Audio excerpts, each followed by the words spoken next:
नमस्कार विद्यार्थी मित्रांनो. रिसेंटली एक ट्रेंडिंगला न्यूज तुम्ही बघितली असेल, व्हेरियस न्यूज आर्टिकल असतील, टेलिग्राम चॅनलवरती असेल की पब्लिक सेक्टर बँकाचं मर्जर होणार आहे.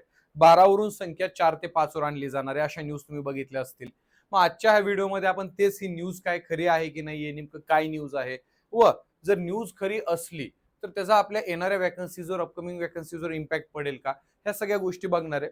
लेक्चरचं स्वरूप असं असेल की आपण न्यूज बद्दल बघणार आहे, पुन्हा इंडियन बँकिंग हिस्ट्री म्हणजे बँकिंग मध्ये जेवढे जे मर्जर झालेले आहेत त्याची हिस्ट्री बघणार आहे आपण डिटेलमध्ये, आणि शेवटी वॅकन्सीजवर इम्पॅक्ट पडणार आहे की नाहीये ते डिस्कस करणार आहे. तर न्यूज बघा काय आहे की व्हेरियस न्यूज आर्टिकलमध्ये तुम्हाला अशी न्यूज बघायला भेटेल की सध्या काय होणार आहे, 2 दिवसाची एक मीटिंग होणार आहे. त्या मीटिंगमध्ये का जे पब्लिक सेक्टर बँका त्यांच्या मर्जरवर आहे का डिस्कशन होऊ शकतं, अशी तुम्हाला न्यूज बघायला भेटेल. 12 वरून संख्या टोटल 4 ते 5 आहे का, मोठ्या बँका एकदम 12 बँका आहेत ना पब्लिक सेक्टर, ऑफकोर्स एसबीआयला तर करणार नाहीत, म्हणजे राहिलेल्या 11 पब्लिक सेक्टर बँका, त्या 11 पब्लिक सेक्टर बँकांना मर्ज करून 4 ते 5 बँकावरती आणण्याची शक्यता आहे. अशी न्यूज तुम्हाला ट्रेंडिंग किंवा व्हायरल झालेली दिसेल. नेमकं न्यूज काय बघा आता. आता काय रे की सप्टेंबर 12 आणि 13ला काय होणार आहे, मीटिंग होणार आहे. कुणाकुणाची मीटिंग होणार आहे, एक मीटिंग त्याच्यामध्ये मॅकेन्सी फर्म आहे का, मॅकेन्सी फर्म आहे कंपनी, एक कन्सल्टिंग फर्म आहे मॅकेन्सी अँड कोऑपरेटिव्ह म्हणून, आणि पुन्हा आरबीआयचे जे डेप्युटी गव्हर्नर आहेत का स्वामीनाथन जानकी रमन हे असतील, आणि अजून काही तज्ज्ञ ह्यांच्यामध्ये एक मीटिंग होणार आहे पब्लिक सेक्टर बँकांच्या फ्युचरवरती डिस्कशन करण्यासाठी. म्हणजे जसं की लक्षात ठेवा की पब्लिक सेक्टर बँकामध्ये जो आर्टिफिशियल इंटेलिजन्स आपण म्हणतो एआय, मग एआयचा यूज कसा आपण वाढवू शकतो, इंडियन बँका ग्लोबल लेवलला अजून कशा सशक्त, म्हणजे जे ग्लोबल जायंट्स आहेत बँकिंग सेक्टरमधले त्यांना इंडियन बँका कशा कम्पीट करू शकतील, अशी जी व्हेरियस मुद्दे, असेट क्वालिटी असेल, अशा व्हेरियस मुद्द्यावर डिस्कशन होणार आहे ह्या मीटिंगमध्ये. त्या मीटिंगचं नाव काय, मंथन मीटिंग असं त्या मीटिंगला संबोधलं गेलेलं आहे. मग आता बोललं असं जाते की लक्षात ठेवा सूत्रांच्या माहितीद्वारे की आहे का, हे जे मंथन मीटिंग आहे ना, ह्याच्यामध्ये बाकीच्या मुद्द्यावर तर चर्चा होणार आहे. डायरेक्ट असं कुठं मेन्शन केलं नाही बरं की आम्ही असं मर्जरवर किंवा कन्सॉलिडेशनवर वरती एका पब्लिक सेक्टर बँकाच्या डिस्कशन घेणार आहोत, असं कुठं ऑफिशियली मेन्शन केलेलं नाहीये. पण बोललं असं जातंय की जी की 12 आणि 13 सप्टेंबरला जी मीटिंग होणार आहे मंथन मीटिंग, त्याच्यावरती एका लक्षात ठेवा, जे बँकेचं कन्सॉलिडेशन आहे ना मर्जर, त्याच्यावरती देखील डिस्कशन होऊ शकतं. आपल्याला सगळ्या गोष्टी 13 तारखेनंतर स्पष्ट होतील. पण आता ही न्यूज आहे, मुलांमध्ये संभ्रम होता, म्हणलं एक व्हिडिओ घ्यावा शॉर्ट, तर सगळ्या गोष्टी क्लिअर कराव्या. ओके. मग बघा आता काय रे की आता आहे का मीटिंग होणार आहे, मीटिंग मध्ये बोललं असं जाणार आहे की फक्त 2 दिवसाची समिट असणार आहे. मग ह्याच्यावर डिस्कशन केलं जाणार आहे की बँकांची जी संख्या सध्या 12 आहे पब्लिक सेक्टर, त्याला आहे का कमी करून 4 ते 5च आहे का करावी असं. मग आता हे डिस्कशन हे आत्ताच नाही बरं चर्चा होत, वेळोवेळी तुम्हाला असं डिस्कशन समोर येताना दिसत असेल. ह्याच्या अगोदर लक्षात ठेवा जुलैमध्ये देखील आहे का हे डिस्कशन आपल्याला झालेलं बघायला भेटेल. आणि आता डिस्कशन करणं का म्हणजे डिस्कशन झालेलं आहे, आता गव्हर्नमेंटचं देखील म्हणणं काय आहे ते माहिती का, की आपल्याला काय करायचंय, मर्जर करायचंय. का मर्जर करायचंय, तर प्रॉपर बँकांचं मॅनेजमेंट असेल किंवा आहे का जे आपल्याला टार्गेट काय आपलं की 2047 पर्यंत आपल्याला डेव्हलप कंट्री व्हायचंय, विकसित भारत बनायचंय. 2047 पर्यंत विकसित भारत बनायचं असेल तर बँकिंग सेक्टरचं मजबूत असणं गरजेचं आहे. ठीक आहे, कॅपिटलची गरज आहे बँकिंग सेक्टरला.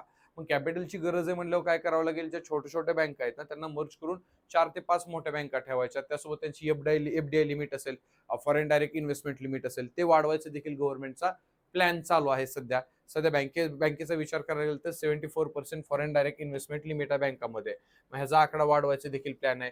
तर ह्या सगळ्या मुद्द्यावर आहे का चर्चा होणार आहे. कुठं, ही जी मंथन मीटिंग होणार आहे ना 12 ते 13 सप्टेंबरला, त्याच्यामध्ये. पण फिक्स असं नाहीये की गॅरंटेड करणार आहेत. हा, जर चर्चा झाली लक्षात ठेवा, आणि पॉझिटिव्ह वेनं चर्चा झाली, म्हणजे मर्जर करण्याच्या दृष्टिकोनातून जर चर्चा झाली, तर येणारं जे बजेट आहे ना नेक्स्ट इयरचं, त्याच्यामध्ये तुम्हाला एका मेजर चेंजेस बघायला भेटतील. मग त्याच्यामध्ये अनाउन्समेंट तुम्हाला झालेली दिसेल मर्जरच्या रिगार्डिंग, जर पॉझिटिव्ह डिस्कशन झालं तर.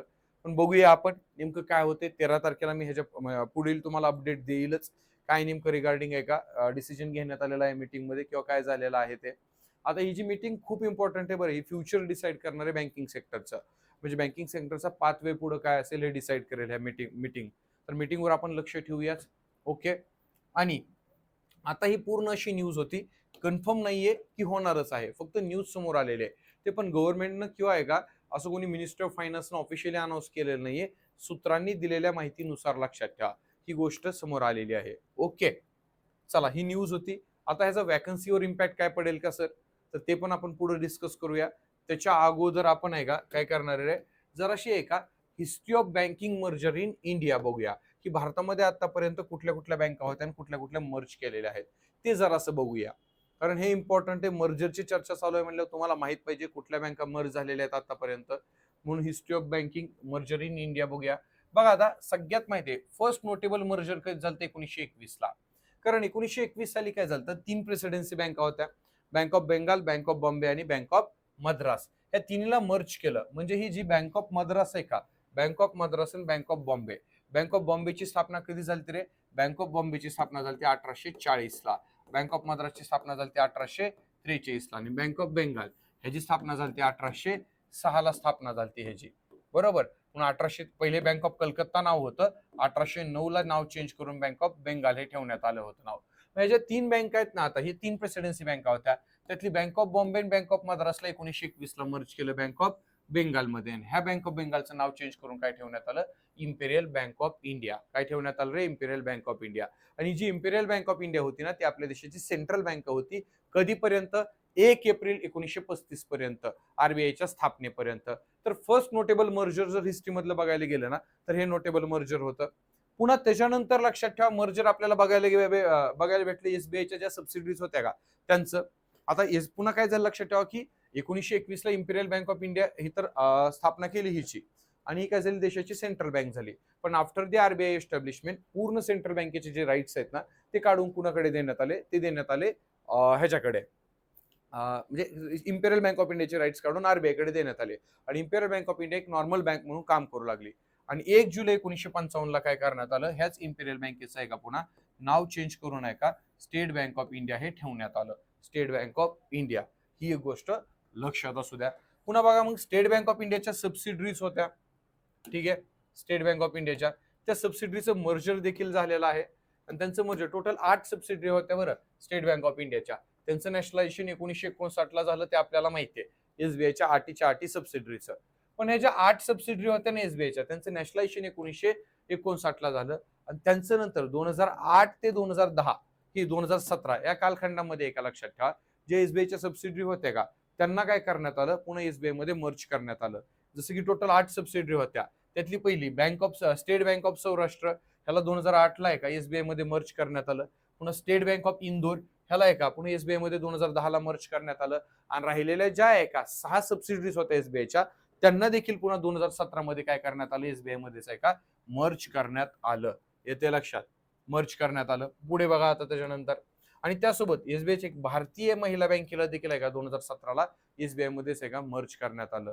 आणि एसबीआय टॉप ग्लोबल आहे का, म्हणजे एसबीआय एकमेव बँक आहे टॉप 15 ज्या ग्लोबलच्या बँक आहेत ना त्याच्यामध्ये येते. बाकी एक पण तुम्हाला भारतीय बँक आहे का टॉप 50 बँकामध्ये तुम्हाला आलेली दिसणार नाहीये, ठीक आहे. जर पब्लिक सेक्टर बँकांचा विचार करायला गेला तर सगळ्यात पहिले 1993 ला, ठीक आहे, जी न्यू बँक ऑफ इंडिया आहे का न्यू बँक ऑफ इंडियाचं मर्जर करण्यात आलं होतं. कशामध्ये? पंजाब नॅशनल बँकामध्ये. पंजाब नॅशनल. आणि हे ओनली मर्जर आहे बरं 2000च्या अगोदरचं. म्हणजे 2000च्या अगोदर फक्त हे एकमेव मर्जर झालं पब्लिक सेक्टर बँकाचं. त्याच्यानंतर जेवढे मर्जर झाले ते मर्जर तुम्हाला 2000 सालानंतरच झालेले बघायला भेटतील. मग आता 1993 ला न्यू बँक ऑफ इंडियाचं मर्जर झालं, ते पंजाब नॅशनल बँकेमध्ये मर्जर करण्यात आलं. पुन्हा 2004 ला लक्षात ठेवा ही जी आहे का बँक ऑफ पंजाब हिचं मर्जर कोण आहे का कशामध्ये, म्हणजे ह्याच्यामध्ये हिला कोणामध्ये मर्ज करण्यात आलं? सेंच्युरियन बँक आहे का ह्याच्यामध्ये मर्ज करण्यात आलं. आणि ही जी सेंच्युरियन बँक आहे का ह्या सेंच्युरियन बँकचं पुन्हा 2008 ला मर्जर कशामध्ये करण्यात आलं? सेंच्युरियन बँक ऑफ पंजाबचं मर्जर पुन्हा 2008 ला आहे का एचडीएफसी बँक मध्ये करण्यात आलं. कशा रे? एचडीएफसी बँक मध्ये करण्यात आलं 2008 ला. लक्षात असू द्या.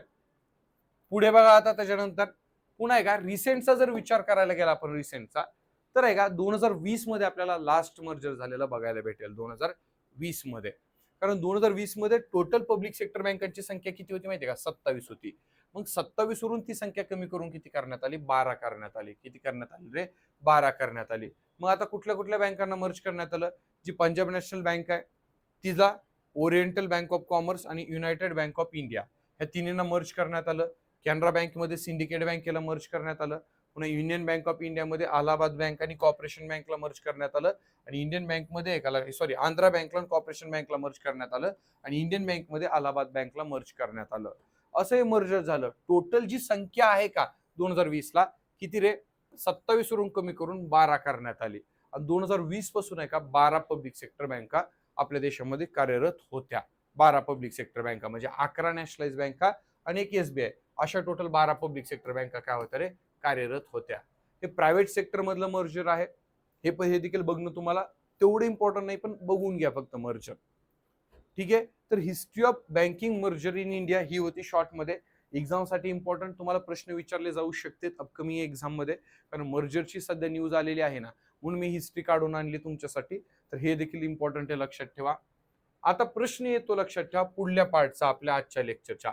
पार्ट म्हणजे कुठला, की तुम्ही म्हणसाल सर आता आहे का, हे सगळं झालेलं आहे की तुम्ही सांगतो म्हणलेलं आहे, ही जी न्यूज आहे ना मर्जरची, की मंथन मीटिंग मध्ये आता डिस्कस केलं जाणार आहे, 12 बँकावरून 4-5 बँका आणायच्या की नाहीये, ह्याचा वॅकन्सी जो इम्पॅक्ट काय पडू शकतो का, अपकमिंग डेज मध्ये वॅकन्सी जे आपल्याला येणाऱ्या एक्झाम मध्ये कमी झालेल्या बघायला भेटतील का.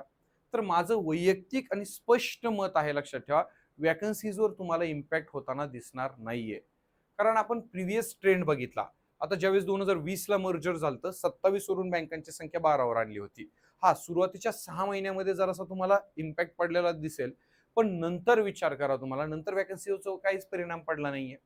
ऍज इट इज जेवढ्या वॅकन्सीज येत होत्या तेवढ्याच वॅकन्सीज येत आलेल्या दिसतील नंतर तुम्हाला. पुन्हा रिसेंटली तुम्ही RRBचा पण विचार करा ना. आता RRBचं काय झालं, मर्जर झालं, 43 वरून संख्या कमी करून किती करण्यात आली, RRBची 28 करण्यात आली, बरोबर. वन स्टेट वन RRB या पॉलिसीच्या अंतर्गत RRBचं मर्जर करण्यात आलं होतं. मग आता RRBचं मर्जर झालं, काही स्टेट सोडलं, तर बाकीच्या स्टेटमध्ये लक्षात ठेवा ऍज इट इज वॅकन्सी आलेत. इव्हन मागच्या वर्षीपेक्षा जास्त वॅकन्सी झालेले आहेत. मर्जरचा इम्पॅक्ट तुम्हाला झालेला दिसला का तिथं, तर नाही दिसला. सो हे डोक्यात विचार आणू नका की न्यूज आलेली आहे सर आता ती मर्जर मुळे आहे का, आता वॅकन्सीज कमी होतील, पुढे कसं व्हायचं काय व्हायचं, त्याचा विचार करू नका. हे नुसतं चर्चा, न्यूज बाहेर आलेली आहे, डिसिजन घेतलेला नाही गव्हर्नमेंटने. आणि जरी गव्हर्नमेंटला डिसिजन घ्यायचा असेल तर बजेटच्या अगोदर मला तर वाटत नाही घेईल गव्हर्नमेंट. घेतला तरी लक्षात ठेवा वॅकन्सीजवर ह्याचा इम्पॅक्ट पडणार नाहीये. सो निश्चिंत राहा, अभ्यासाकडे लक्ष द्या. वॅकन्सी ज्या रेटने येणार आहे त्याच रेटने येत राहतील वॅकन्सीज. जास्त असा बिग चेंज झालेला बघायला भेटणार नाही. हजारों वॅकन्सी आहे का कमी होऊन 100-50 आलेले आहेत, असं काही तुम्हाला होताना दिसणार नाहीये. सो टेन्शन घेऊ नका. अपकमिंग एक्झामवरती लक्ष द्या. जास्तीत जास्त प्रिपरेशनवर आहे का फोकस ठेवा. अशा न्यूजवर लक्ष जास्त द्यायचं नाहीये. ज्यावेळेस येईल त्यावेळेस मी आहे ना सगळ्या गोष्टी तुमच्यापर्यंत पोहोचवायला. चालेल. आजच्या लेक्चरमध्ये एवढंच होतं. चला तर मग भेटूया उद्या सकाळी डेली करंट अफेअर्स मध्ये, संध्याकाळी 6 ला गव्हर्नमेंट स्कीमच्या लेक्चरमध्ये. तोपर्यंत जय हिंद, जय महाराष्ट्र.